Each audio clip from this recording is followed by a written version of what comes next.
Corona का कहर बेहद नाजुक दौर में पहुंच चुका है। हर बीतते दिन के साथ वायरस का कहर जिस कदर बढ़ रहा है वो खौफनाक है। ये सब अचानक हुआ, 2 हफ्ते में हालात बदल गए। लेकिन 1.5 साल बीतने के बाद भी दुनिया को वायरस की भट्टी में झोंकने वाले चीन की नीयत नहीं बदली। इसीलिए सदी की सबसे बड़ी त्रासदी से जूझते हुए अब दुनिया बदल चुकी है। इसीलिए जो काम ट्रंप से लेकर बाइडेन तक के तेवर नहीं कर पाए, वो काम फिलीपींस जैसे अदना से मुल्क ने कर दिया है। फिलीपींस ने चीन की विस्तारवादी बुद्धि को ठिकाने लगाने के लिए हर हद तक जाने का ऐलान कर दिया है। दुनिया को लाखों जख्म देने वाले चीन को क्या फिलीपींस सबक सिखा पाएगा? जवाब इस रिपोर्ट में देखिए। मासूमियत का अक्स समेटे इस चेहरे के फेर में मत फंसिए।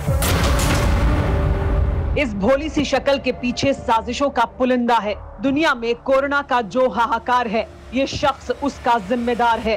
शहर शहर लाशों का जो अंबार है, ये शख्स उसका जिम्मेदार है। दुनिया के एक छोर से दूसरे छोर तक कातिल वायरस का जो कहर है, उसके पीछे इसी शख्स की साजिशों का जहर है। हम जानते हैं, आपको पता है, दुनिया वाबस्ता है कि जब दुनिया रो रही है, चीन हंस रहा है। इंसानियत मर रही है, चीन जश्न मना रहा है। कायनात का कलेजा चीरने वाली चीखें हैं, सिसकियां हैं, आंसू हैं, मातम है, हर जगह बुरा हाल है। इसीलिए सवाल है कि बीजिंग को सबक कौन सिखाएगा? ड्रैगन की अति का अंत कौन करेगा? चीन का गुरूर कौन खाक में मिलाएगा? 1.5 साल में बड़े बड़े सूरमा आए, ट्रंप से लेकर बाइडेन तक ने ताव दिखाए, लेकिन जिनपिंग के कान में जूं तक नहीं रेंगी। लेकिन पहली बार दुनिया के एक मुल्क ने चीन पर चढ़ाई का ऐलान कर दिया है। ये महज चंद अल्फाज नहीं है, ये बीजिंग के तानाशाहों के लिए क्लियर मैसेज है। फिलीपींस ने साफ कर दिया है कि चीन की विस्तारवादी बुद्धि को ठिकाने पर लाने के लिए अब रक्तपात के सिवाय कोई विकल्प नहीं है। फिलीपींस के राष्ट्रपति रोड्रिगो दुतेर्ते ने पहली बार सार्वजनिक रूप से चीन को युद्ध की चुनौती दे दी है। राष्ट्रपति ने कहा कि बिना युद्ध के चीन से अपनी जमीन वापस नहीं ली जा सकती है। जंग का नतीजा जो भी हो, लेकिन युद्ध ही अंतिम विकल्प है। इतना ही नहीं, फिलीपींस ने चीन के खिलाफ अपनी फौज भेजने का ऐलान कर दिया है।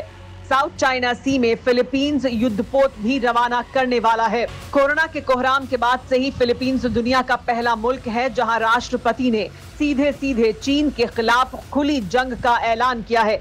यानी जिस चीन पर चाबुक चलाने में अमेरिका से लेकर ऑस्ट्रेलिया जैसे ताकतवर देश नाकाम रहे, वो फिलीपींस जैसे अदना से मुल्क ने कर दिखाया है। सवाल यह है कि फिलीपींस को चीन के खिलाफ जंग का ऐलान क्यों करना पड़ा?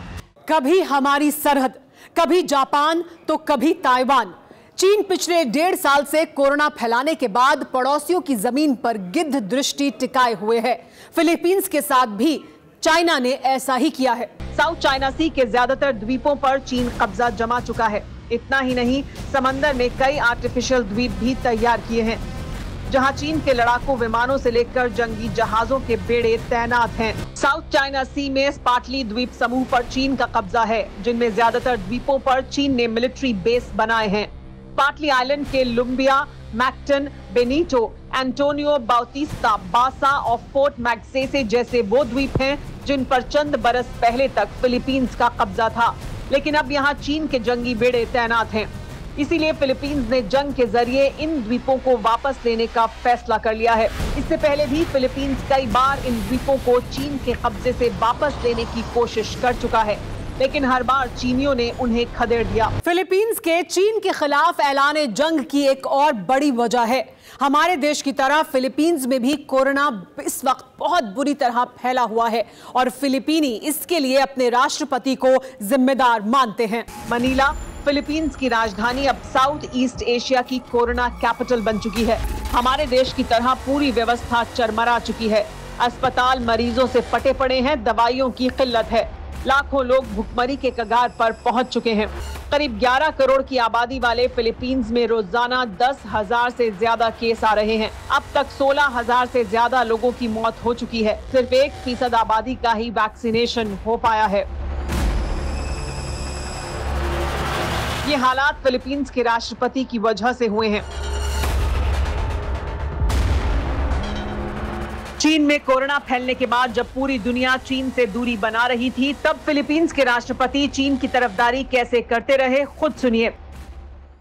इतना ही नहीं, जब फिलीपींस में कोरोना कहर बरपा रहा था, तब राष्ट्रपति विदेशों में छुट्टी मना रहे थे। वापस लौटे तो सख्त लॉकडाउन लगा दिया। इतना ही नहीं, बाहर निकलने वालों को गोली मारने तक का ऑर्डर दे दिया। राष्ट्रपति के तानाशाही वाले फैसलों से फिलीपींस में बागी आवाजें उठने लगी हैं। राष्ट्रपति के खिलाफ लोगों में आक्रोश है। रोड्रिगो से गद्दी छोड़ने की मांग तेज हो चुकी है। इसीलिए कल तक जिस चीन के साथ फिलीपींस के राष्ट्रपति दोस्ती का दम भरते थे, उसी चीन को सबक सिखाने के लिए फौज की रवानगी का ऑर्डर दे दिया है। फिलीपींस चीन के सामने अपनी हैसियत जानता है, लेकिन फिलीपींस के पीछे अमेरिका की ताकतवर फौज खड़ी है। अमेरिका ने चीन की सरहदों के करीब अपने फाइटर जेट उड़ाकर इशारा भी दे दिया है।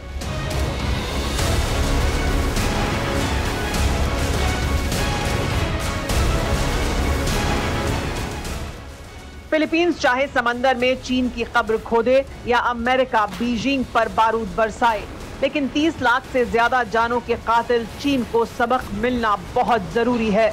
वरना ड्रैगन का जबड़ा जिस तरह से मुंह खोल रहा है, उससे मानवता चीन की त्रासदियों से सदियों तक जूझती रहेगी। अड़ी सोमवार से शुक्रवार शाम 6 बजे सिर्फ TV9 भारतवर्ष पर।